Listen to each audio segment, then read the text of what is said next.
சற்றுமுன் வெளியான தகவல். எல்பிஜி வாடிக்கையாளர்கள் கேஒய்சி சமர்ப்பிக்க மார்ச் 31ஆம் தேதி தான் கடைசி தேதி. மார்ச் 31 கடைசியா? மீறினால் சிலிண்டர் நிறுத்தப்படுமா?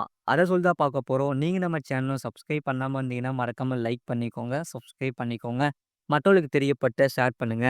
சமையல் எரிவாயு சிலிண்டர் இணைப்பை பயன்படுத்தும் வாடிக்கையாளர்கள் தங்களது விவரங்களை ஆன்லைன் மூலம் சமர்ப்பிக்க வரும் மார்ச் 31ஆம் தேதி கடைசி நாள் என சமூக வலைதளங்களில் பரவும் செய்திக்கு எண்ணெய் நிறுவனங்கள் விளக்கமளித்துள்ளன.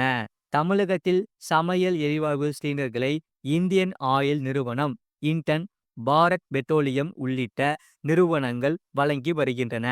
இவ்வாறு சமையல் எரிவாயு சிலிண்டரை பெறும் வாடிக்கையாளர்களின் விவரங்களை எண்ணெய் நிறுவனங்கள் சேகரிக்கின்றன.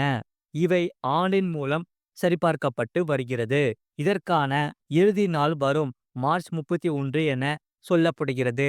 மேலும் இந்த நாளுக்குள் தங்கள் விவரங்களை தங்கள் கேஸ் ஏஜென்சியிடம் சென்று தெரிவிக்க வேண்டும் என சமூக வலைதளங்களில் குறிப்பிடப்பட்டுள்ளது.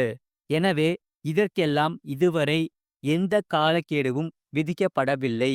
எனவே சமூக வலைதளங்களில் பரவும் தகவல்களை நம்பாதீர்கள் என எண்ணெய் நிறுவனங்கள் தெரிவித்துள்ளன. முழு வீடியோ லிங்க் கீழே இருக்கு, கிளிக் பண்ணி பாருங்க.